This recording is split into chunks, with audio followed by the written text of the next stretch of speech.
Career कट्टा, युवकांच्या सर्वांगीण विकासासाठी. 365 दिवसाच्या शिवसंकल्प व्याख्यानमालेमध्ये आपल्या सगळ्यांचं मनपूर्वक स्वागत. आज 158 नंबरचं आपलं हे सदर नेतृत्व समाज आणि राष्ट्र उभारणी या सत्राखाली आज आपण बघणार आहोत की भ्रष्टाचाराविरुद्ध युवकांनी कसे उभं राहावं आणि अत्यंत प्रॅक्टिकली आपण हा विषय समजून घेण्याचा प्रयत्न करणार आहोत की काय परिस्थिती आपल्या आजूबाजूला आहे आणि आपल्याला कसं यासाठी स्वतःला प्रिपेअर करायचं आहे हे लक्षात घ्या. कारण जागतिक आकडेवारी जर आपण बघितली तर असं लक्षात येईल की इंटरनॅशनल ट्रान्सपरन्सी इंटरनॅशनलच्या भ्रष्टाचार धारणा निर्देशांक जो आहे त्याच्यामध्ये 180 देशांपैकी 93वा नंबर आपला आहे. म्हणजे जगातील निम्म्यापेक्षा अधिक देश आपल्यापेक्षा कमी भ्रष्ट आहेत, ही फॅक्ट आहे, लक्षात घ्या. दुसरी आकडेवारी अशी आहे की साधारणतः 5.5 ते 6.5 लाख कोटी रुपये दरवर्षी या भ्रष्टाचारामुळं सार्वजनिक नुकसान होतं, हे लक्षात घ्या. आता हे मोठं बघितलं लगेच पटदिशी तुमच्या डोक्यात विचार येईल की अरे हे सगळे अधिकारी, हे सगळे नेते मंडळी, हे सगळे भ्रष्टच असतात आणि म्हणून असं होतं. पण यानं प्रश्न सुटत नाहीत मित्रांनो, लक्षात घ्या. 4 प्रश्न आपल्यासाठी. एक तर मी स्वतः कधी लाच दिली आहे का? दुसरा प्रश्न, मी लाच घेणाऱ्यांसमोर गप्प बसलो आहे का? तिसरा प्रश्न, शॉर्टकट घेण्यासाठी मी कधी नियम मोडलेले आहेत का? आणि मी तक्रार करू शकत असून देखील तक्रार केली नाही का? यापैकी एकाही प्रश्नाचं उत्तर जर होय असं असेल तर ती बाब आपल्यापर्यंत पोहोचलेली आहे, ही पहिल्यांदा लक्षात घ्या. आणि मग जर आपल्यापर्यंत पोहोचली असेल तर कशा पद्धतीने आपल्याला ह्या गोष्टी टॅकल करायच्या, याला कसं मॅनेज करायचं, हा फार महत्वाचा विषय मित्रांनो, लक्षात घ्या. कारण भ्रष्टाचार केवळ समोरचा करतो असं होत नाही, किंवा ज्या वेळेला आपण अधिकारी आणि नेत्यांच्या बद्दल बोलतो त्याच्यावरच जातं असं होत नाही, लक्षात घ्या. त्यात आपण देखील पार्टिसिपंट असतो वेगवेगळ्या पद्धतीने. तर ते पहिल्यांदा आपण हे समजून घेतलं पाहिजे की ही जबाबदारी कोणती माझी, जी माझ्याकडनं व्यवस्थित पार पाडली जात नाही. मग पुढे आपण हे करू शकतो. डॉक्टर APJ अब्दुल कलाम म्हणायचं, जर देशातून भ्रष्टाचार संपवायचा असेल तर 3 मुख्य घटकांनी बदलायला हवं: आई वडील आणि शिक्षक. इथून सुरुवात झाली की मग पुढच्या समाजामध्ये मोठ्या प्रमाणामध्ये बदल व्हायला लागतात, हे लक्षात घ्या. आणि हे आता झालेलं जेनजीचं जे आंदोलन होतं, ही नव्या भारताची ओळख आहे, लक्षात घ्या. जिथं जिथं जे चुकीचं वाटलं त्या ठिकाणी आवाज उचलणं, आवाज एकत्र करून या ठिकाणी त्याचा विरोध करणं, हे तुम्ही या ठिकाणी अत्यंत चांगल्या पद्धतीनं, हे प्रश्न सोडवायचे कसे याच्यावर आपण या ठिकाणी विचार कशा पद्धतीने करायचा हे फार महत्वाचं आहे, लक्षात घ्या. आणि मग आज देशाचं भवितव्य ज्या तरुणांच्या हातात आहे, हे तरुणांची पिढी असं वाटत होतं की ही आंदोलन करायचं, संघर्ष करायचं विसरेल का, आणि व्यवस्थेत ज्या वेळेला दिग्गज मोठे मोठे मंडळीचे आवाज उचलायला पाहिजे अशी पिढी गप्प बसत होती, त्यावेळेला जेनजीनं एक नव्या आशेचा किरण दाखवून दिला की आमची सिस्टम, आमचा देश आम्ही या ठिकाणी दुरुस्त करण्यासाठी तयार आहोत, आम्ही रेडी आहोत, लक्षात. हा विचार फार महत्वाचा आहे मित्रांनो, लक्षात घ्या. आपल्या आजूबाजूला घडलेलं सगळंच या ठिकाणी निमूटपणे सहन करत बसण्यापेक्षा शक्य त्या ठिकाणी आपल्याला आवाज उठवणं हे गरजेचं असतं. पण एक वास्तववादी प्रॅक्टिकल सल्ला मी या ठिकाणी असा देईल मित्रांनो की हे करत असताना तुम्ही तुमच्या देखील सर्व बाजूचा प्रॅक्टिकल विचार करणं गरजेचं आहे, हे लक्षात घ्या. म्हणजे ज्या वेळेला आपण ह्या व्यवस्थेच्या विरोधात आवाज उचलत असतो त्यावेळेला तो प्रॅक्टिकली हा असला पाहिजे की त्याच्यामध्ये आपण उद्ध्वस्त व्हायचं नाही, ही भूमिका लक्षात घ्या. तुम्ही लढत असताना तुमचं जे काही या ठिकाणी कौटुंबिक हे असेल किंवा तुमची जे काही कौटुंबिक जबाबदारी असेल, त्या जबाबदारीची देखील पूर्ण जाणीव तुम्हाला असणं गरजेचं आहे. अन्यथा या ठिकाणी त्याचे वेगळे परिणाम आपल्याला या ठिकाणी लागू शकतात, ते होऊ नयेत यासाठी आपण थोडंसं प्रयत्न करणं गरजेचं आहे. आता भ्रष्टाचार हा विषय समजून घेत असताना केवळ लाच देणं आणि लाच घेणं हाच भ्रष्टाचाराचा पार्ट होऊ शकत नाही, लक्षात. त्याचे अजूनही अनेक मुद्दे आहेत किंवा अजून बरेच बाबी त्याच्यातल्या आहेत, बाजू त्याच्यातल्या त्या गोष्टी आपल्याला बघायच्या आहेत, हे लक्षात त्याच्यावरती. आणि मग अशा कोणत्या बाबी आहेत की ज्याच्यावर या ठिकाणी आपण लक्ष देणं गरजेचं आहे असं मला वाटतं. तर त्यातला पहिला भाग आहे, लक्षात घ्या, की भ्रष्टाचाराची सुरुवात कुठून होते. म्हणजे पैसे दिले आणि घेतले म्हणजेच भ्रष्टाचार आहे आणि तिथूनच या ठिकाणी सुरुवात होते एखादं काम करून घेण्यासाठी. असा त्याचा अर्थ नाही, लक्षात घ्या. साध्या साध्या गोष्टींच्या मधूनची सुरुवात होत असते. तुम्ही आरटीओ लायसन काढायला गेलात आणि नंबर जास्त असतील किंवा थोडीशी भीती वाटायला लागली की लगेच आपण म्हणतो की मला थोडंसं शॉर्टकट काय मिळेल का त्याच्या पद्धतीतनं. ही आपली सुरुवात असते. पहिले डॉक्युमेंट जेव्हा तुम्ही स्वतः तयार करायला लागता, वोटर कार्ड असेल, वोटर कार्डच्या बाबतीमध्ये हे दिसत नाही मला, पण आरटीओ लायसन्सच्या बाबतीमध्ये मोठ्या प्रमाणामध्ये आपण बघतो की तिथूनच सुरुवात होते. म्हणजे तुम्ही लायसन्स काय प्रकार आहे की अत्यंत चांगल्या पद्धतीने गाडी चालवता येते याची टेस्ट आणि तुम्हाला दिला जाणारा परवाना.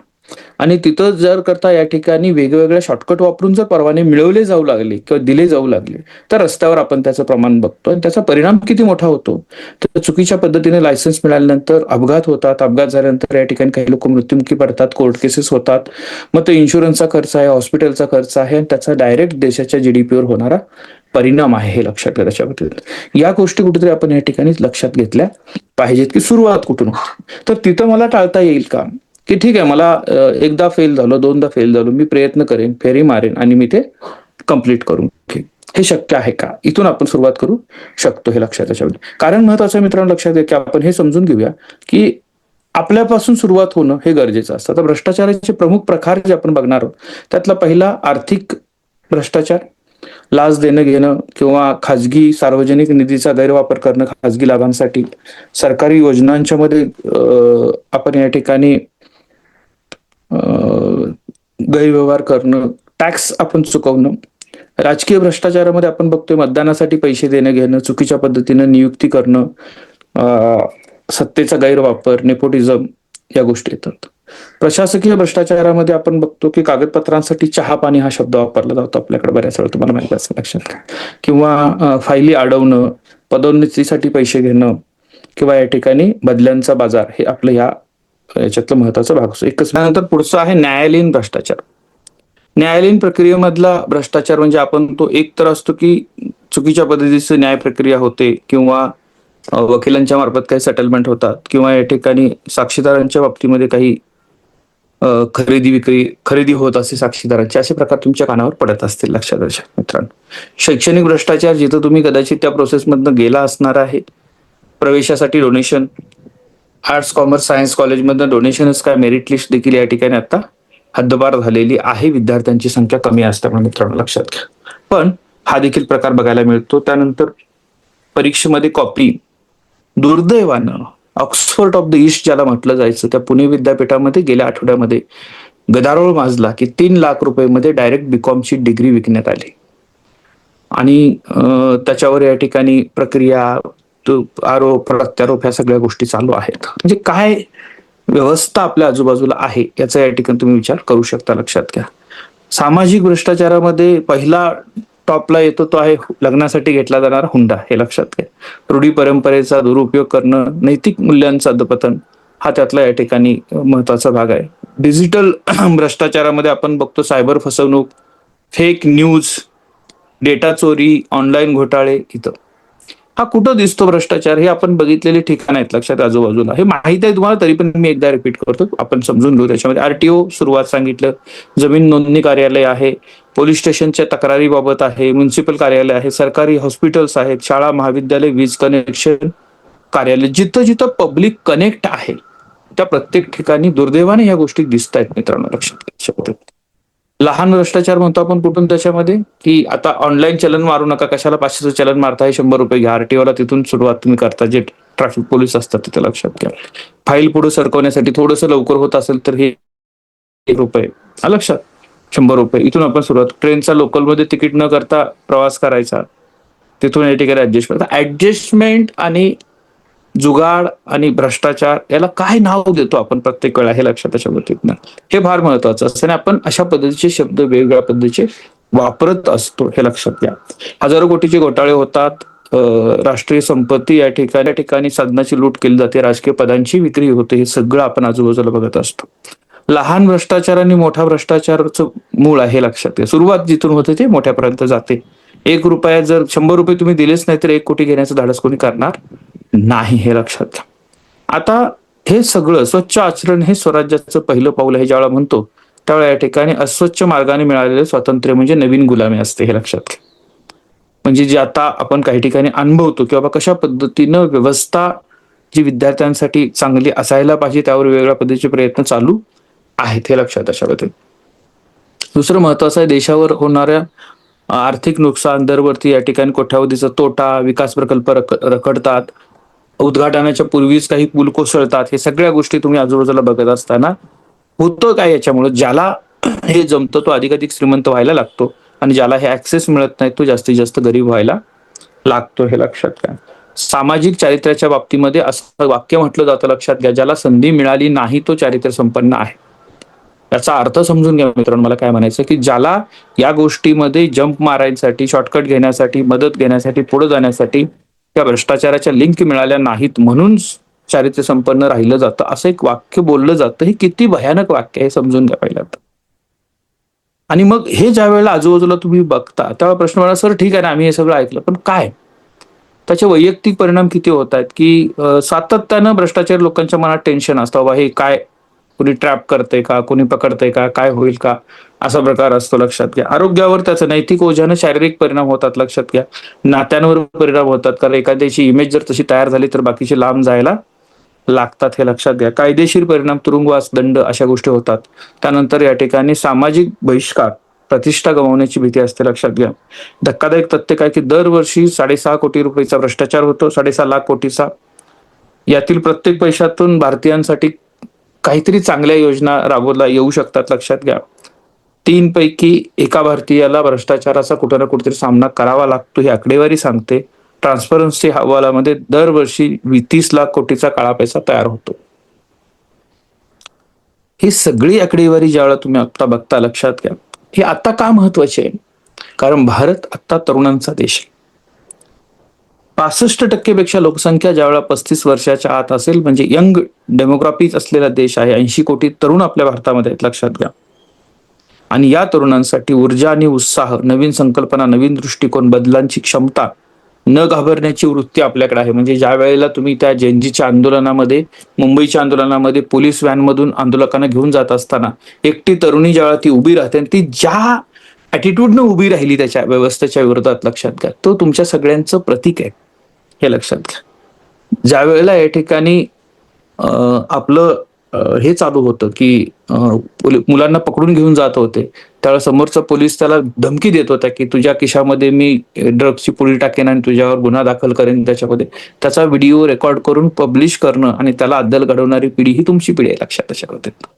आणि आता मीडिया तुमच्या हातात चांगला तयार झालाय, social media, not mainstream media, लक्षात घ्या. मेनस्ट्रीम मीडिया हा त्यांची कामं त्यांच्या पद्धतीनं करत असतो, पण तुमच्या हातातलं माध्यम सगळ्यात महत्वाचं आहे की सोशल मीडियाच्या माध्यमातून तुम्ही यातनं अवेअर करू शकता. म्हणजे महात्मा गांधींचा एक काळ होता, त्यानंतर या ठिकाणी अण्णा हजारेंचा एक काळ होता, भ्रष्टाचाराच्या विरोधात त्यांनी वेगवेगळे कायदे मागितले, कायदे आले, आरटीआयच्या माध्यमातून काही गोष्टी समजायला लागल्या. आता येणारा काळ हा तुमच्या पिढीचा आहे मित्रांनो, लक्षात घ्या.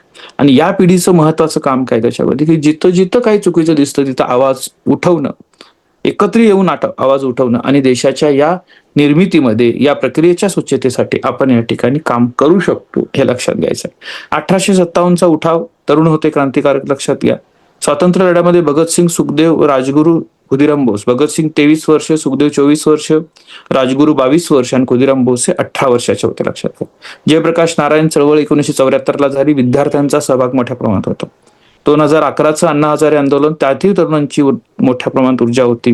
निर्भय आंदोलन दिल्लीचं बघितलं, त्यातही मोठ्या प्रमाणामध्ये तरुणांची संख्या होती आणि तरुणांनी आतापर्यंत असे बदल घडवलेले आहेत, हे लक्षात ठेवते. याची ठिणगी पडते, त्याचा वनवा होतो, वनव्यातून या ठिकाणी काही बदल घडतात. हे जरी शक्य असलं तरी मी पुन्हा पुन्हा सांगेन मित्रांनो, लक्षात घ्या की हे सगळं सुरुवात स्वतःपासून होते. मी कशी पुढे जायचं, मी कशा पद्धतीने ह्या गोष्टी डील करणार आहे, माझी संघर्षाची, मेहनतीची तयारी आहे का, आणि असेल तर मी पुढे जाऊ शकेन का.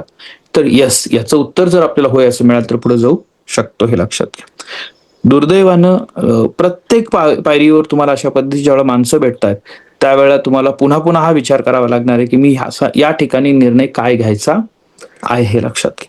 व्यवस्थेचा भाग बनायचं, व्यवस्थेच्या विरोधात संघर्ष करायचं, का व्यवस्थेच्या बाजूने जाऊन मी माझी या ठिकाणी जी काही नीतिमूल्यांची चौकट सांभाळायची आहे ती घेऊन पुढे जाऊ शकतो, हे लक्षात घ्या. त्याच्यामध्ये हे बोलत असताना मी वारंवार तुम्हाला मित्रांनो सांगतो की तुमची असणारी वैयक्तिक अस्मिता, स्वाभिमान आणि सिच्युएशन ही फार महत्वाची आहे. लक्षात, म्हणजे दरवेळेला सॅक्रिफाय देण्यासाठी गरीबच पाहिजेत का, दरवेळेला सॅक्रिफाय देण्यासाठी या ठिकाणी सर्वसामान्यच पाहिजेत का, या प्रश्नाचं उत्तर पण तुम्ही शोधलं पाहिजे. हे का गरजेचं आहे लक्षात त्याच्यामुळे तिथनं, म्हणजे संघर्ष करणारे करत राहतील, पोलीस स्टेशनला जातील, गुन्हे दाखल करतील, सगळं करत राहतील आणि बाकीचे सगळे व्यवस्थित त्यांचा कारभार करत राहतील. या काही मोटिवेशनचे बळी आपण पडतोय का, याचाही विचार करणं गरजेचं आहे. काही लोकांनाही पटणार नाही मी आज जे काय सांगतोय ते मित्रांनो लक्षात त्याच्या बाबतीतनं, पण थोडा विचार केला त्याच्यावर तर हे लक्षात येईल की आपण कुणाच्या तरी मिसगाईडलाईनचे बळी नाही पडलं पाहिजे. कुणाचा तरी राजकीय आर्थिक स्वार्थ, स्वतःचा स्वार्थ साधण्यासाठी म्हणून राबवल्या गेलेल्या योजनांची, म्हणजे आपल्या खांद्यावर ठेवून कोणीतरी या ठिकाणी काहीतरी अभियान राबवतो आणि आपण त्याचं विक्टीम होतो, असं नाही झालं पाहिजे हे लक्षात घ्या. त्यामुळे आपण या गोष्टी समजून घ्यायला पाहिजे की कशा पद्धतीने आपल्याला पुढे जायचं आहे हे समजून घ्या. त्यामुळे तुमची पहिली आजची जबाबदारी काय राहील की ज्या गोष्टी दिसतायत आणि ज्या गोष्टी बदलणं शक्य आहे त्याच्यात कौशल्य, म्हणजे काय तरुणांनी पहिला संकल्प केला की मी हुंडा देणार नाही आणि घेणार नाही. आता मुळात हुंडा द्यायचा विषयच गेला, मुलीच मिळत नाहीत लग्नाला हे लक्षात घ्या त्याच्यामध्ये. त्यामुळे त्या कन्सेप्टवर फार काही करायचं, लायसन काढायचं आहे, 2 फेऱ्या 3 फेऱ्या मारेन मी पण जाईन सगळं त्याच्यामध्ये. आरटीओच्या किंवा ट्रॅफिक चलन लागणारच नाही, ठीक आहे ना, मी युटर्न चुकीच्या पद्धतीने घेणार नाही, नो एंट्री मधनं जाणार नाही, सिग्नल ब्रेक करणार, अशा गोष्टी जर केल्या, कारण या गोष्टीनं तुमचा तोटा काही होणार नाही लक्षात घ्या. या गोष्टीने तुमचा फायदाच होणार आहे. तुम्ही सुरक्षित राहणार आहात, तुम्हाला व्यवस्थित जाता येईल, तुमची पायाभरणी ही भक्कम होत जाईल मित्रांनो हे लक्षात घ्या.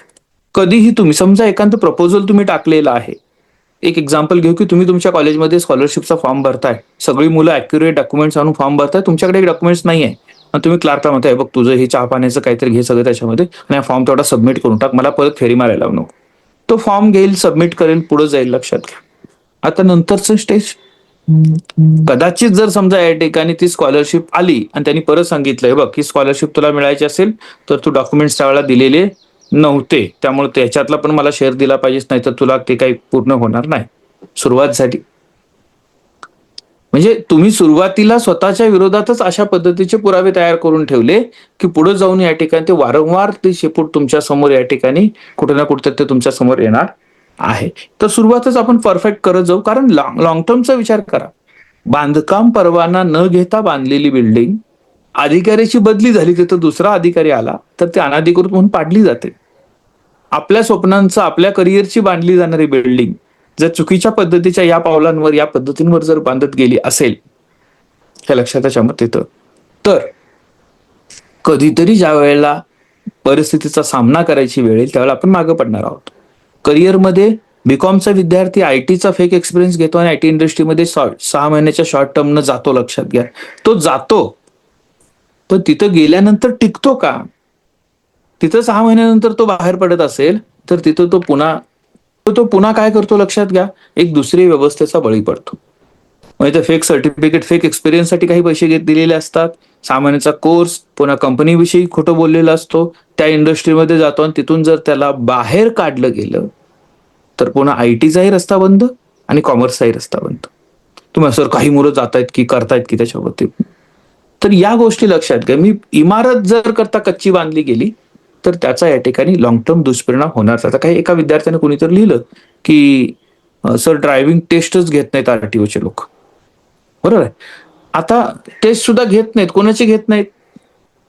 ज्याचे पर हेड जे काही असेल तुमचे 1000 रुपये 500 रुपये ठरले असतील, ज्याचे पोचते त्याची घेत नाहीत. न देता जाऊन बघा तुम्ही तिथं, तुम्हाला ते टेस्ट पण घेतील, प्रश्न पण विचारतील, कशी टेस्ट असू शकते हे पण दाखवतील. तो कुठला तरी एक अक्षय कुमारचा चित्रपट आहे बघा, त्याच्यामध्ये तो त्याला ड्रायव्हिंग लायसन घ्यायचं असतं पिक्चरमध्ये स्टंट करण्यासाठी आणि लायसन रिन्युअल करण्याच्या प्रोसेस बद्दलचा तो भाग आहे. लक्षात, व्यवस्था बदलू शकते.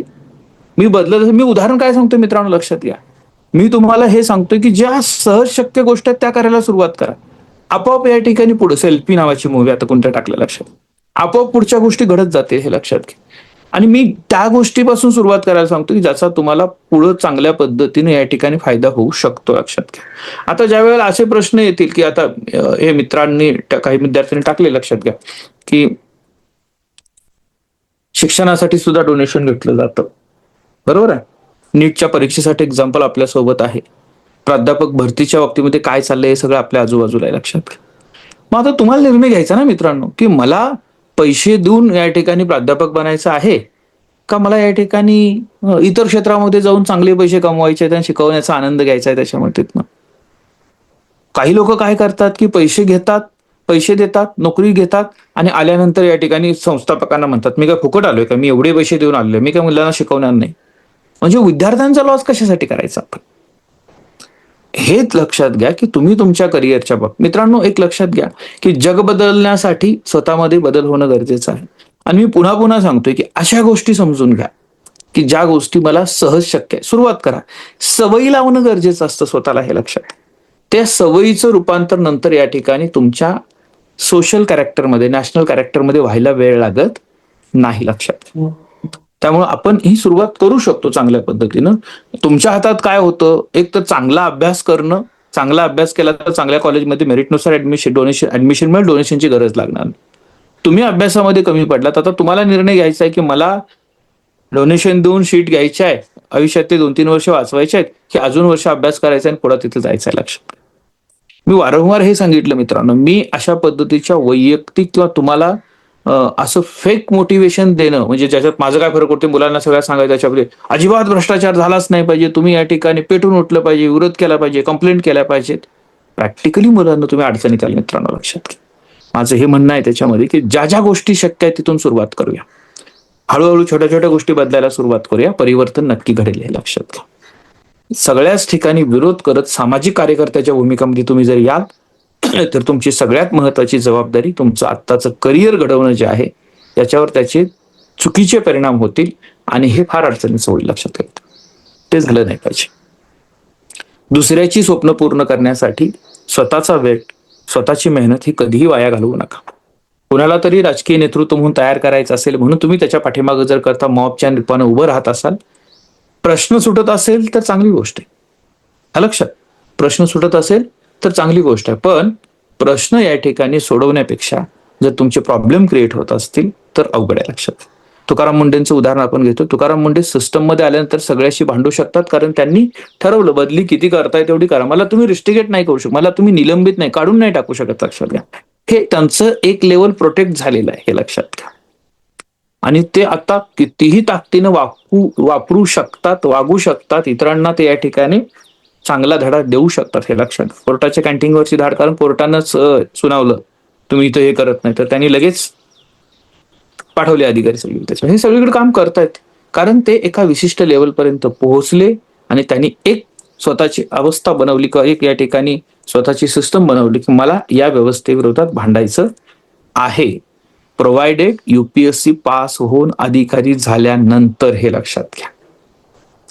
माझं मित्रांनो सांगणं आहे, समाज बदलायचा आहे, देश बदलायचा आहे, देश घडवायचं आहे, पण पहिले स्वतः, म्हणजे मला माझं स्वतःचं वैयक्तिक कॅरेक्टर घडवत असताना माझ्या करिअरचा जो ग्राफ आहे तो कम्प्लीट झाला पाहिजे आणि या व्यवस्थेविरुद्ध माझा लढा हा चालू राहिला पाहिजे, हे लक्षात.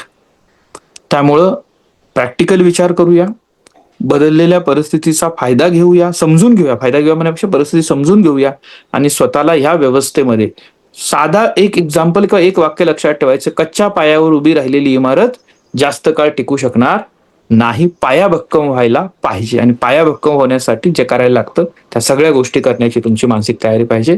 आजचा एक फक्त टास्क तुमच्यासाठी मित्रांनो, लक्षात घ्या, तुम्ही 10 गोष्टी अशा लिहून काढायच्या की 5 गोष्टी अशा कोणत्या आहेत की ज्या मी इमिजिएट बदलून चालणारं भ्रष्ट जे काय या ठिकाणी वर्तन आहे किंवा चुकीच्या पद्धती आहेत ह्या मी टाळू शकतो वैयक्तिक पातळीवर.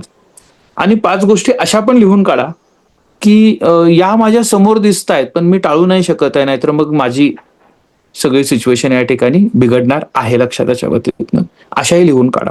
पहिल्या टप्प्यातल्या 5 कंप्लीट करूया आणि मग दुसऱ्या टप्प्यातल्या 5 कडे आपण पुढे जाऊया, लक्षात. त्याच्या पद्धतीत भ्रामक होऊ नका. देश बदलायचं एका रात्रीत देश बदलत नाही, लक्षात घ्या. देश हा तुमच्यावर बदलणार आहे. पुढच्या 20 वर्षामधले तुम्ही राज्यकर्ते असणार आहात, तुम्ही प्रशासक असणार आहात, तुम्ही उद्योजक असणार आहात, तुम्ही टॅक्स पेयर असणार आहात. पुढच्या 20 वर्षामध्ये देश कुठं असला पाहिजे हे आज तुम्ही तुमच्या करिअरसाठी काय करताय त्याच्यावर डिपेंड असणार आहे, लक्षात घ्या. त्यामुळं हे बदलणं तुमच्या हातात आहे. बदलण्यासाठी तुमच्याकडे वेळ आहे. तुम्ही हे सगळं करू शकता. पण पहिल्यांदा मी म्हणतोय तसं की माझ्या करिअरला अत्यंत चांगल्या पद्धतीने घडवू द्या आणि मग मला या सगळ्या गोष्टी करू द्या. ते जात असताना ज्या ज्या गोष्टी शक्य आहेत त्या सगळ्या करायच्या. जात असताना ज्या ज्या गोष्टी शक्य आहेत त्या सगळ्या करायच्या. पण फोकस आपला ढळू देऊ नका. राष्ट्र निर्मिती किंवा समाज निर्मिती, नेतृत्व निर्मिती ही तुमच्या स्वतःच्या जडणघडणीवर डिपेंड आहे, हे विसरून चालणार नाही. त्यामुळे आजच्या सत्रामध्ये सहभागी सगळ्यांचं मी मनपूर्वक आभार मानतो.